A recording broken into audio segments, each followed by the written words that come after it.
একটা জীবিত মানুষকে মৃত বলে কেন চালিয়ে দেবে? ওর ছাল আমি ছাড়িয়ে নেবো, কিন্তু ও যদি আমার কলোনি পাড়া যদি একটা ভোট যদি কাটার চেষ্টা করে, বেশি গালি দিলে লোক জানতে পারবে যে বিজেপিতে ভোট পড়েছে। তারা বলছে কি লাইট জ্বালিয়ে বলছে ফোকাচ্ছে। কি করে পায়া করুন তো? সিরিয়াল নাম্বার যদি ভুল হবে তাহলে ওনাকে আমি দিত কেন? কত নম্বর বুথ এটা? একটু ঠিক করো। অনেক আপনাদের আমরা দেখাবো, দেখতে আর পাচ্ছি না।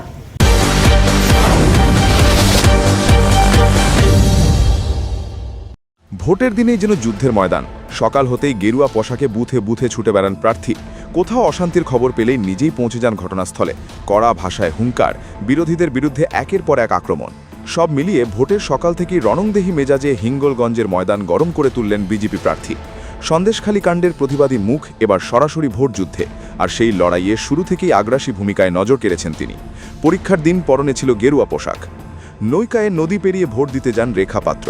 নদীপথে ভান্ডারখালী থেকে খুলুমার উদ্দেশ্যে রওনা দিয়ে সন্দেশখালীতে নিজের বুথে ভোট দিতে যান হিঙ্গলগঞ্জের বিজেপি প্রার্থী রেখা পাত্র।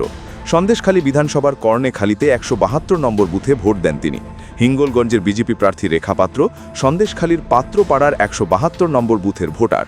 ভালো লাগছে, এবং সন্দেশখালীর মানুষ আজকের এই আন্দোলনের পরে ২০২৪-এর আন্দোলনের পরে যে সুষ্ঠু সবল জীবনটা যাপন করছেন, এই জীবন যাপন করার জন্য আমি আশাবাদী যে ওনারা বিজেপিকেই ভোট দেবেন। এই লড়াইটার জন্যই কি লড়েছিলেন? অবশ্যই অবশ্যই। আমি চেয়েছিলাম মানুষ মাথা উঁচু করে বাঁচুক, মা বোনেরা সম্মানের সাথে বাঁচুক, এবং যারা চাষি, এই সন্দেশখালী বিধানসভার যারা চাষি মানুষ আছে, যাদের জমি কেড়ে নিয়েছিল এই তৃণমূল সরকার, শেখ শাহজাহান সহ তার আরও অনুগামীরা, এই জমি এই চাষি মানুষেরা তাদের জমিটা ফিরে পাক পুনরায়। আর এখানকার যারা যুব সমাজ, যাদের পিঠের সিট দ্বারা ভেঙে দিয়ে ১,৫০০ টাকা ভাতা, যুব ভাতা ধরিয়ে দিয়েছেন, সেই ভাতা না, এখানে শিল্প চাই। আজকে শিল্পর জন্য লড়াই, আজকের মায়েদের সম্মানের জন্য লড়াই। হিঙ্গলগঞ্জ সন্দেশখালী বিধানসভার নদী বাঁধ সংস্কারের কাজ হয়নি, রাস্তা সংস্কারের কাজ হয়নি, অলিতে গলিতে মেন রোডটার কাজ হয়েছে, কিন্তু ছোটোখাটো গলি এইসব নদীর রাস্তাগুলো একটা গাড়ি গেলে একটা গাড়ি যেতে পারে না।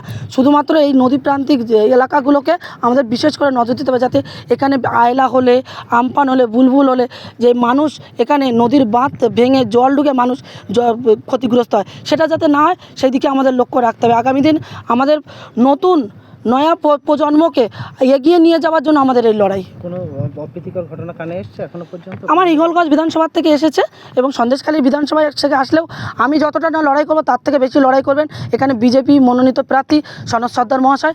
ভোট দিয়ে আত্মবিশ্বাসের সুর রেখার গলায়। তবে ভোট কেন্দ্রে ঢোকার আগে এক মন্তব্যে বিতর্কে জড়িয়ে পড়েন রেখা পাত্র। তৃণমূলকে নিশানা করে হুঙ্কার শানান তিনি। সে হুঙ্কার একদম হালকা নয়। তৃণমূলকে নিশানা করে তিনি ছাল ছাড়িয়ে নেওয়ার হুঙ্কার শানান রেখা। ওর ছাল আমি ছাড়িয়ে নেবো, কিন্তু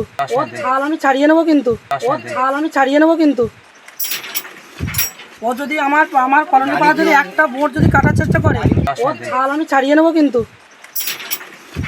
ও যদি আমার কলোনি পাড়া যদি একটা ভোট যদি কাটার চেষ্টা করে। এই প্রথম নয়, এর আগেও বিতর্কিত মন্তব্যে নাম জড়িয়েছিলেন হিঙ্গলগঞ্জ বিধানসভা কেন্দ্রের বিজেপি প্রার্থী রেখা পাত্র। টিকিট পাওয়ার পর থেকেই বিভিন্ন জায়গায় ভোটের প্রচার সারেন তিনি।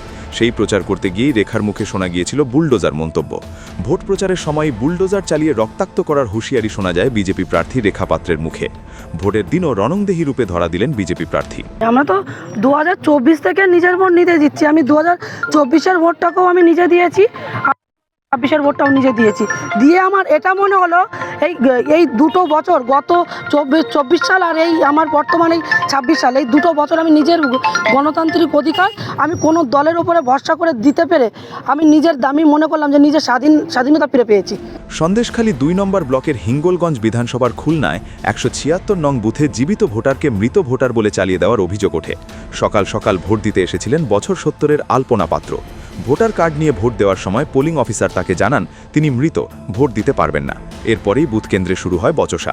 খবর পেয়ে সেই বুথে যান হিঙ্গলগঞ্জের বিজেপি প্রার্থী রেখা পাত্র। দেখুন, ওনার নাম আলপনা পাত্র।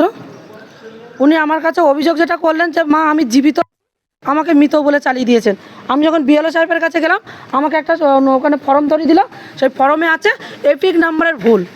যদি এপিক নাম্বার যদি ভুল হবে তাহলে ওনাকে মৃত কেন ঘোষণা করা হবে? মৃত বলে কেন ওনাকে ভোট কেন্দ্র থেকে বের করে দেওয়া হবে? ওনার রিসিপ্টটা গেছে কী করে? উনি যদি মৃত তাহলে ওনার রিসিপ্টটা গেল কী করে? ওনারা বলছে কি চ্যালেঞ্জ ফরমের কি বিএলও ওখান থেকে বিএলওর তরফ থেকে চ্যালেঞ্জ ফরমের কি একটা আবেদন করেছে, উনি আসছেন, ওনার মাধ্যমে যদি না হয় বিএলও সাহেব আর বিডিও সাহেব দুজনকেই করে দেবে এবং ইলেকশন কমিশনার।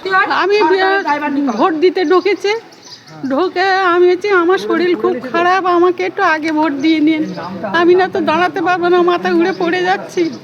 তা বলতে গেছি, আমাকে ঢুকিয়ে দিয়েছে অফিসার, ঢুকিয়ে দিতে তারপরে যেই গিয়ে দিয়েছি বলে আপনি মৃত, আপনি এখানে ভোট দিতে পারবেন না, আপনি বেরিয়ে যান। আমি বলছি কেন আমি বেরিয়ে যাব, আমি মৃত না, আমার ছেলে মৃত, আমার স্বামী মৃত, আমি তো ভোট আপনি পঞ্চায়েতে শুনে দেখুন, এই যারা লাইনে আছে এদের কাছে শুনে দেখুন। আমি যে আমি আলপনা পাত্র, তা বলতে আমি যে দেখুন আমার পেনশন আছে, আমার এটা আটকাবেন না, এটা আমি আটকান না, আমাদের কিছু করার নেই, আপনি বিএলওর কাছে চলে যান। বিএলওর কাছে আসতে বিএলওর আমার ওই টিকিটটা নিয়েছে, নিয়ে বলছে কি তুমি এই ভোটটা দিতে পারবে না, পঞ্চায়েত ভোট দেবার। আমি বলছি কি আমার এক্ষুনি এই ভোটেরই দরকার, আমার এই ভোট না দিলে আমার পেনশন আটকে যাবে। তা বলছে কি ঠিক আছে ঠিক আছে, আমি দেখছি, আমরা ভিডিওকে ফোন করছি, ভিডিও কি সাহেব কি করে দেখি। হিঙ্গলগঞ্জ বিধানসভা কেন্দ্রের মহিষপুকুর প্রাথমিক বিদ্যালয়ের 63 নম্বর বুথে ভোট গ্রহণ চলাকালীন ওয়েবকাস্টিং পরিষেবা নিয়ে ছড়ায় উত্তেজনা। সকাল থেকেই বুথে ওয়েবকাস্টিং ব্যবস্থা ঠিকভাবে কাজ না করার অভিযোগ। খবর পেয়ে ঘটনাস্থলে পৌঁছন বিজেপি প্রার্থী রেখা পাত্র। ওয়েবকাস্টিং সংক্রান্ত সমস্যা নিয়ে কর্তব্যরত কর্মীদের সঙ্গে কথা বলতে গিয়ে বচসায় জড়িয়ে পড়েন। তারা বলছে কি লাইট জ্বলছে, বলছে ফোকাচ্ছে, বলছে ফোকাচ্ছে আছে বলে লাইট জ্বলছে, বাইরে গ্রিন লাইট জ্বলছে আর ভেতরে রেড লাইট জ্বলছে। এখন গিয়ে দেখি গ্রিন লাইট জ্বলছে, বাইরে রেড লাইট জ্বলছে, ক্যামেরায় কাজ করছে না, একদমই ক্যামেরা ডিস্টার্ব আছে।